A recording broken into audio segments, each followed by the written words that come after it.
Greetings, everyone. Thank you once again for joining through our platform. So, our topic for this week is on African unity, considering that on the 25th of May 2025, that day is known as the African Day.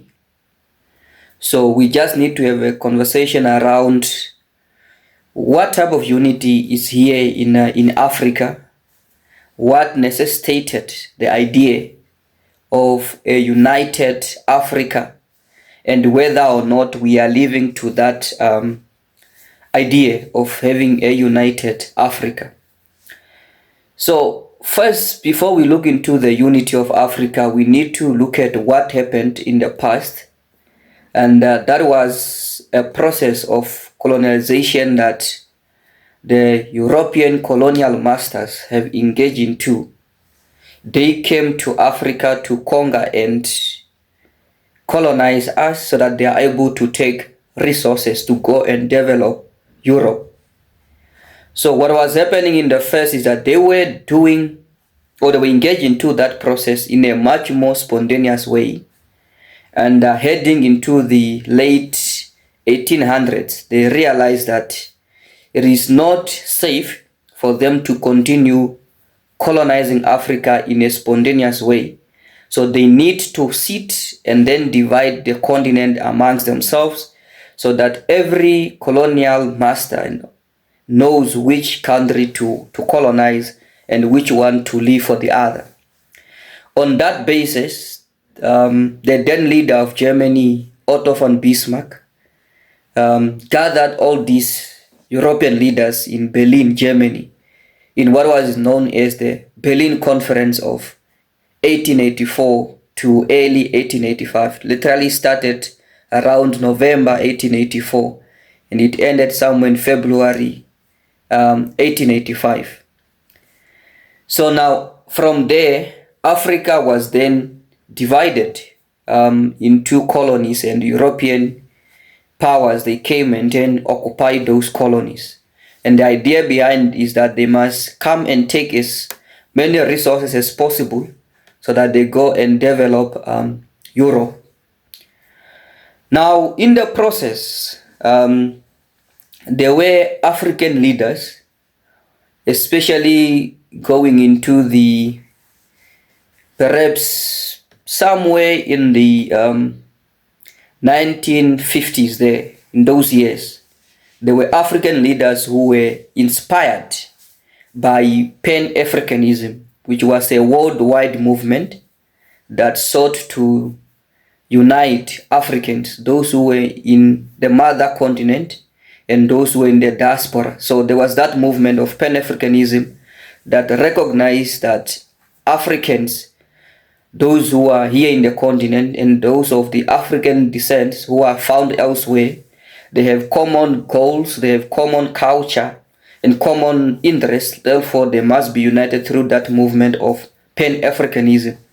There were then those African leaders who were inspired by that.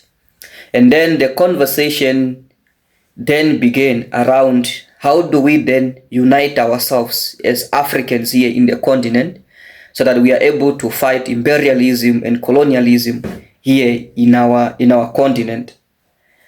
So now in the process of having those conversations, two groups emerged. One known as the Casablanca group, and then the other one known as the Monrovia group. So now the Casablanca group was consisted of radical and revolutionary leaders who wanted to unite Africa politically and otherwise, in a sense that you have one government, one cabinet, one currency and everything, that Africa is united as one, just the same way the United States of America is. And then there was another group known as the Monrovia group.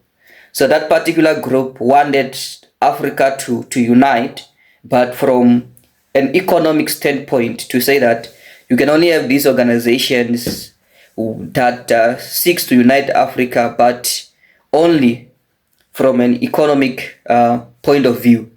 And these are selfish leaders who knew that the moment we unite Africa politically, having one parliament, one cabinet, one president, and all of that, for them, they are not going to be president, ministers, and things like that. So they discredited that agenda to say we cannot unite Africa politically, but we can do so economically through these organizations. That's now the model that led to the formation of OAU. Later on was renamed AU, and then you have your other organization like SADC, ECOWAS, and like that. Those are sort of organizations that seeks to unite Africa from this Monrovia group point of view. But now the point is that that model of uniting Africa through some sort of economic blocks and organizations has never been effective from day one. So Africa is highly divided. So there is no industrialization that is happening in Africa. We are still faced with political instability in some parts of Africa. And all these things are happening because Africa is divided.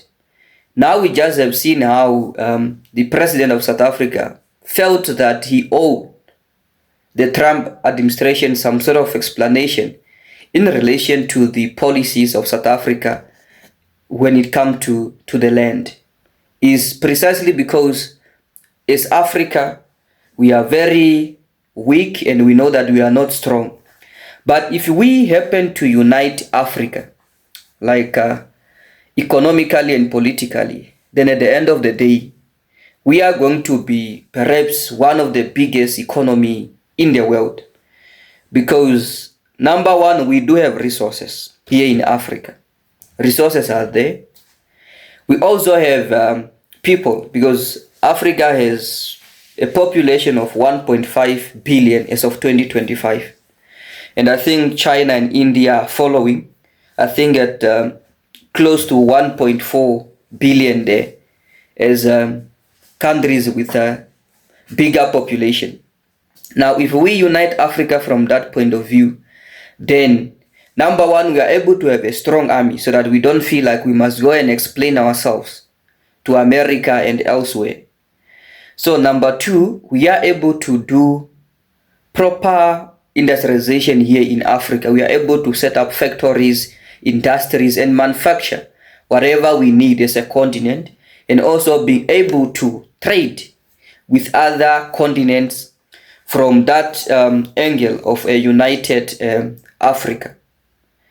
And the moment we do that, a lot of roads that we have in Africa could also be dealt, with these things of dictatorship, this thing of bad governance could also be dealt with from that point of view.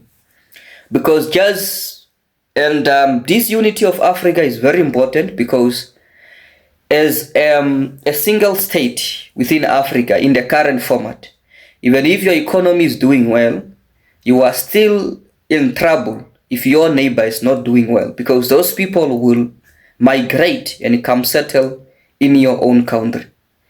So for instance, here in Namibia, we're seeing those Angolan kids who are all over the streets of Windhoek and bigger towns here in Namibia. It's simply because the economy in Angola is not doing well. So those are the things that we need to realize, that the day we unite Africa, I think, is the day we will see that there is indeed power and there is prosperity in unity. So I don't know what you think. Those are just my thoughts.